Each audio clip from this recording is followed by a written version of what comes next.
Welcome back to the Ancestral Findings podcast.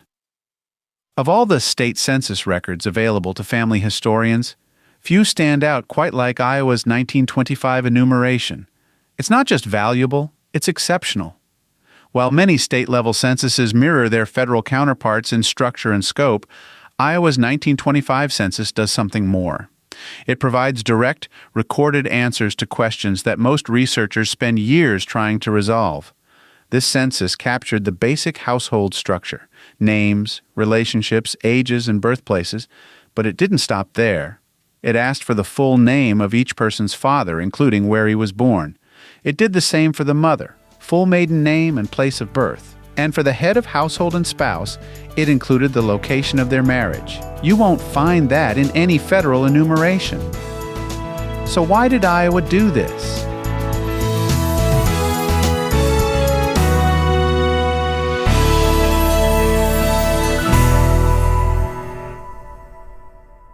By the 1920s, Iowa was facing demographic shifts and rapid development. Immigrant families were well established, and state leaders wanted data, not just about population size, but about settlement patterns, education levels, and civic life. The 1925 census reflected these priorities, and the result is a record that feels remarkably modern in its depth. Each schedule recorded not just where people lived, but how long they had lived there, what religion they practiced, how much schooling they completed, and whether they or anyone in the household had served in the military. For researchers, it's not just a population snapshot, it's a multi-generational profile. Let's take a closer look at what this record includes. Every person in the household had an entry. Beyond name, age, and relationship, the form asked for gender, race, marital status, and birthplace. Then came the key elements: father's name and birthplace, mother's full maiden name and birthplace, the location of the head and spouse's marriage, years of education completed, religious affiliation and whether they served in the military. That's a depth of detail unmatched by any other state census of its era. The inclusion of parental names, especially the mother's maiden name, makes this census a cornerstone for anyone working in Iowa or with families that pass through the state. It often confirms identities that no federal census or vital record can.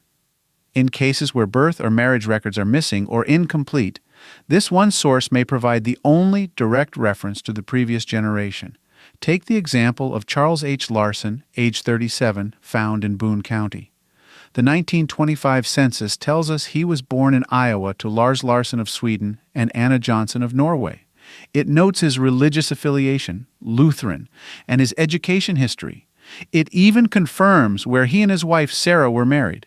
If all you had were the federal censuses, none of that would be obvious. The maternal line, the migration pattern, the family's religious and educational background, it's all documented here in one concise form. And that's not an isolated case. This kind of detail appears throughout the 1925 enumeration across rural and urban counties alike. What's more, the census helps with internal migration tracking.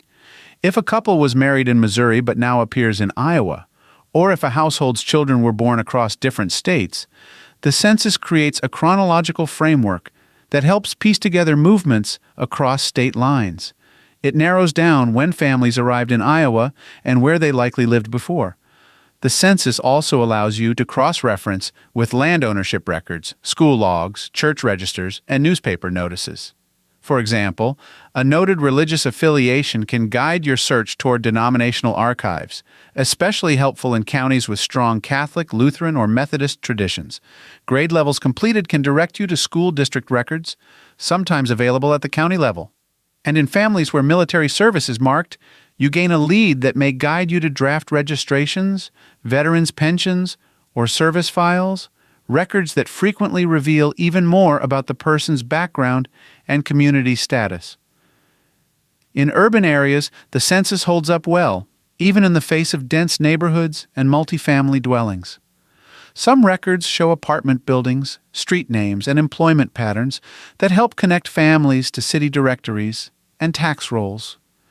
It also captured a broader diversity of residents, Black, Chinese, Lebanese, and others, though, as always, careful cross-referencing is needed to verify spelling and interpretation. There are a few limitations. Some precincts are incomplete, a handful of images were poorly microfilmed, and like any census, human error creeps in. But compared to what we gain, the drawbacks are minor. This record doesn't just complement federal censuses, it fills in what they lack entirely.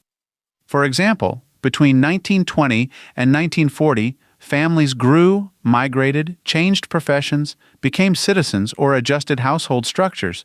But with the loss of the 1930s Iowa state census and the absence of a federal enumeration in 1930 that captured any of these relational details, the 1925 record becomes essential for understanding what happened during this long gap.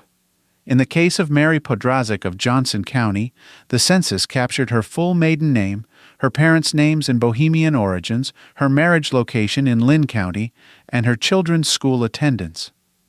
Frank, her husband, was born in Illinois to Moravian parents. It's a single page of data that connects 3 generations and 2 countries in one form. This is the kind of record that allows you to build out an entire branch of a tree, and not just with names and dates, but with structure, context, and direction. The 1925 Iowa Census is more than a statistical tool. It's a record of movement, belief, education, and identity. It preserves fragments of life that might otherwise be lost to time. If your research touches Iowa in the early 20th century, this is not a secondary source. It's a primary one, and it belongs at the center of your work. In the next Lost in Between episode, we'll look at the 1892 New York State Census, often considered sparse, but still incredibly useful, especially as a stand-in for the lost 1890 federal enumeration.